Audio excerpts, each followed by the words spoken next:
Do you know a couple of people who could use the truth? Well, Is this an intervention? we just celebrated National Honesty Day, and communications expert Stephen Gaffney is joining us this morning to talk about lying and honesty. Men, pay attention. No. Blame the men always, right? Is there a way to tell if someone's not being honest? Yeah, but the first thing we got to get out of the way is a lot of this is our fault. Right. For example, have you ever had somebody say to you, listen, I want to get your honest feedback?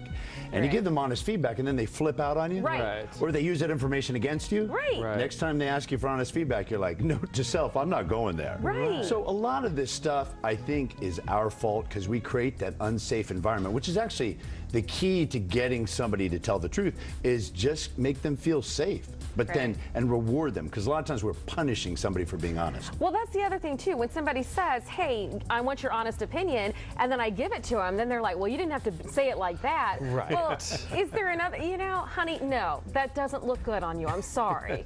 Well, 5 pounds of potatoes in a 10-pound sack. No. Right. I think we all have egos, and yes, there are times I too want to hear the honest truth from friends, and then when they tell you, it hurts for a second, but you should come out a better person on the other side, hopefully. 100%. In fact, I think a lot of times people say, well, aren't white lies okay? But white lies are often a symptom and an excuse for something else. So, for example, a lot of times when I'm being interviewed, they say, if I told my wife how she looked in that dress, she would never talk to me. And then I say, I always have one question. And it's like, what? So, how often do you tell your wife how beautiful she is, how amazing she is? Yeah. I did a radio show recently where it went dead air, which is not good. Right. I thought the guy hung up on me. I said, what's going on? He said, I'm thinking of the answer to your question. A lot of times people can hear the difficult stuff if we say the good stuff, but often when we think to compliment somebody, it's because we want something.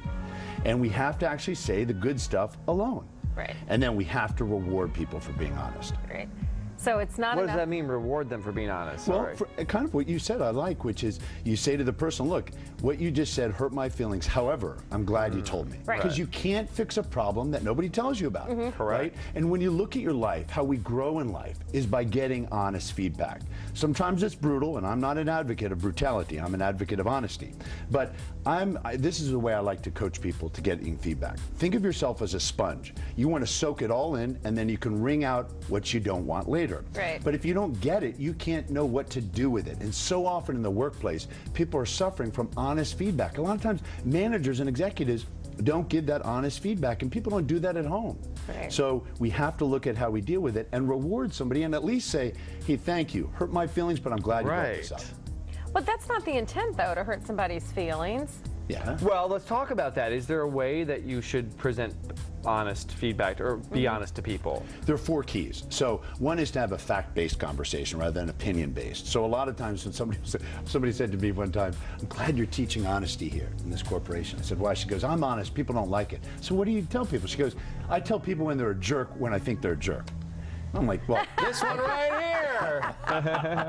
but you got to be fact-based. So you might say something of, look, I noticed we talked about the report getting in at 5 o'clock. I know it came in the next day. Second step is, what's my request?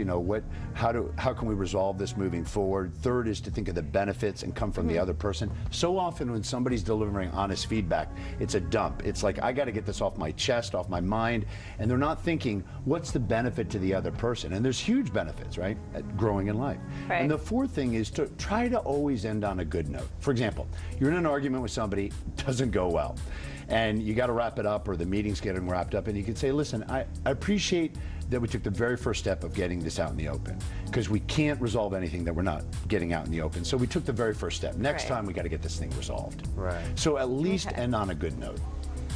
So is it bad, like, if you have, okay, so let's take that example again, like, Stephen, does this dress make me look fat?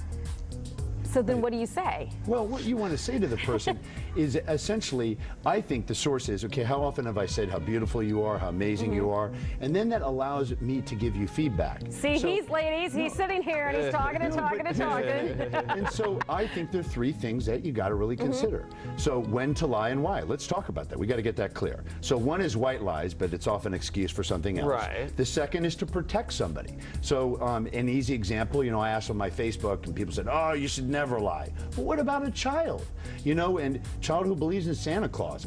well, I don't know, hopefully in no trouble. Anyway, Right. so I still you do. want to tell the truth there. Right. Anyway, or how about the child screws up on a play? You don't say, when the child gets off the stage, you know, how do you do? Well, you really messed up. You know, what were you thinking? Right. You're That's gonna my crush dad. him. Right. And you can crush people also in life. So you Yeah. have to actually think about protection. The other is confidentiality. If I Yeah. give you my word, I'm not going to say something. Right. I got to keep that.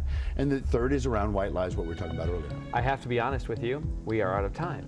So thank you very much. I have to be for honest with you coming. too. You never did answer my question. Well, because you're not being honest with your question. We'll talk about that tomorrow. Women are not, your intentions were not correct. Okay, we'll be right back.